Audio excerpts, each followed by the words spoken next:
โอเคเนาะสวัสดีทุกคนเลยเนาะวันนี้พวกเราเองเนาะทางบริษัทก็ได้ลงมาพื้นที่เนาะลงมาสัมภาษณ์เก็บกำเอาข้อมูลตัวจริงจากลูกค้าเนาะที่ใส่แล้วประทับใจเนาะมื้อนี้พวกเราจะ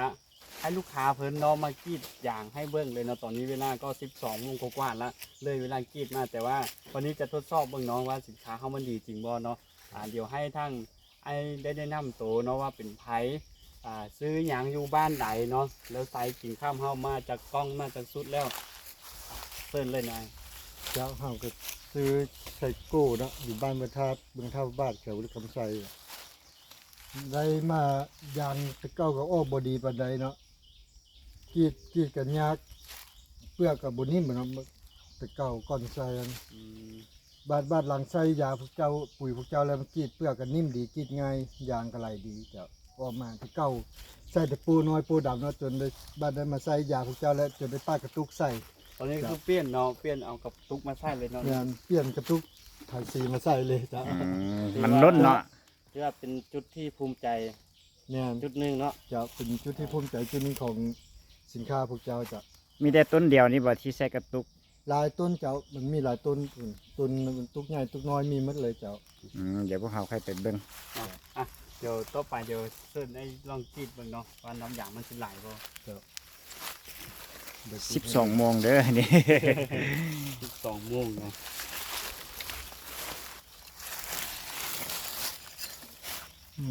โอ้โห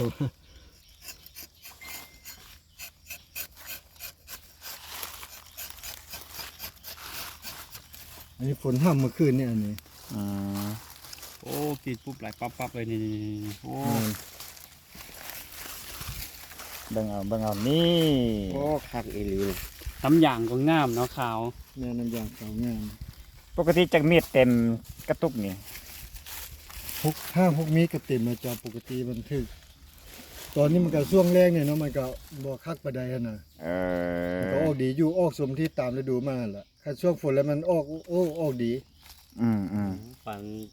ไล่ลิงน้ำลิงเลยเนาะ แล้วที่ได้ในนี่ก็คือจักมีดที่ได้ในนี่น่ะ ในมีดนี่3 มีดจ้ะ สาม อยู่ใน มีด มีด อ๋อ3 มีดอยู่ในนี่ ตรงนี้น้องติดค่ำเนาะช่วยบำรุงฟื้นฟูต้นยางเนาะเดี๋ยวไปต้นไม้มาเลยเนาะไงเดิน เดี๋ยวผู้นี้ก็คือลูกค้าที่เคยรีวิวมาให้พวกเขาเบิ่งก็คือที่ว่าเบิ่งเด้อนึ่งมีดจนล้นเลยสินะแม่นป่ะ แม่ ขันเจ้า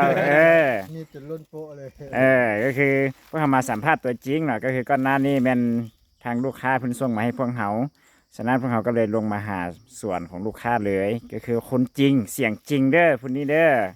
โอเคไปเบิ่งต้นไม้เนาะด้วยต้นใดที่ปกติเก็บไข่เชือนหนึงหันได้เท่าใดที่บ่ใส่นะเก็บไข่เชือนหนึง15 มื้อเทื่อหนึงว่าไปขายจากมื้อไปขาย 14 มื้อ 14 มื้อขายเทื่อหนึง โดย แล้วที่นี่14 มื้อหันเคยได้น้ำยางเท่าใดหลังไส้เคยได้น้ำยางจักกิโลนะ โอ้ต้นนี้กับบ่ธรรมดาเลย นี่ก็บ่ธรรมดาย้อนหลังไส้ก็ตอนบ้านไส้ได้แต่50 โลตอนหมดนี่100นึงนี่ อ๋อนี่มัน100 ต้นเนาะ โดยมีละก้อนไส้บ้านหลังไส้แล้วได้100 โล100 8 โลเลยได้เจ้าขึ้นก็เป็นครึ่งเลยเป็นครึ่งเลย เกือบครึ่งครึ่งนึงเข้าทุบนึงของมันเลยเนาะ จ้ะ คิดเลยเนาะบอกว่าหลายต้นที่ให้เบิ่งเลยอันนี้คือเพื่อเปลี่ยน กรีดเล่นบ้านนี่เนี่ย โอ้กรีดปุ๊บไหลปั๊บเลยนี่ น้ำยางเข่าดีน้อยเนาะ จ้ะ เบิ่งเด้อผลงานจริงคำเด้อ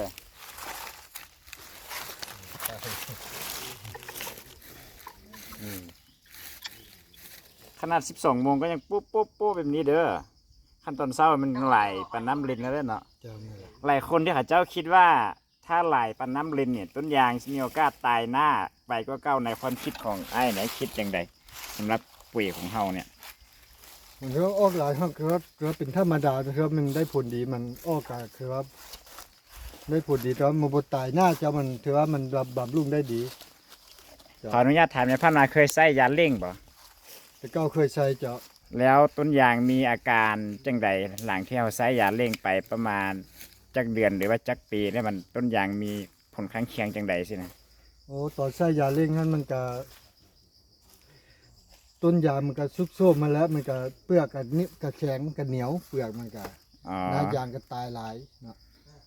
และเรื่องน้ำยางมาไหลดีกว่านี้หรือว่าเท่ากันกับถ้าเทียบใช้สินค้าเฮา อีกท่อเดียวเลยจ้ะมันก็บางเทื่อบางมันเป็นยาเร่งเนาะอันมันเร่งน้ำยางมันก็ท่อเดียวแบบยาพวกเจ้าเลย แล้วที่นี่ใช้สินค้าเฮาจักปีแล้วที่ไอ้ใส่ ใช้ได้2 ปีแล้วเจ้ามัน โอเค ก็คือบ่มีต้นยางตายหน้าเลย บ่ต้นที่เคยตายก็ขึ้นกลับมาได้คือเก่าเจ้าต้นก็มีน้ำยางคือเก่า โอเค ฉะนั้นอาการที่น้ำยางไหลดีปานน้ำลินนี่ก็ถือเป็นธรรมดาสำหรับคนที่เคยได้เนาะ เจ้า สำหรับคนที่บ่เคยได้แล้วเขาจะบอกว่าตัวโฆษณาเกินจริงนี่ในมุมมองลูกค้านี่ไอ้เนี่ยช่วยย้ำความมั่นใจเขานี่อีกเทื่อหนึงนี่ เนาะคันใส่ดูนี่มันปุ๋ยนี่เพิ่นถือว่าดีแบบบ่ต้องกังวลว่าเรื่องสิตายหน้าเนาะถือว่ามันมีผลดีต่อต้นยางอันนี้มันบ่มีผลข้างเคียงกับต้นยาง ด้วย เจ้า โอเค แล้วก็กิดไง หยิบง่ายน้ำยางอยุตื้นเนาะ เจ้า โอเค นอกจากตัวนี้แล้วก็มีหลายๆต้นอีกที่ได้ปาดใส่แล้วยางถ้วยปกติเนี่ยถ้วยปกติแบบดำๆเนี่ยไอ้ใส่สินค้าเฮาจักมีดจึงเต็มหรือเท่าใด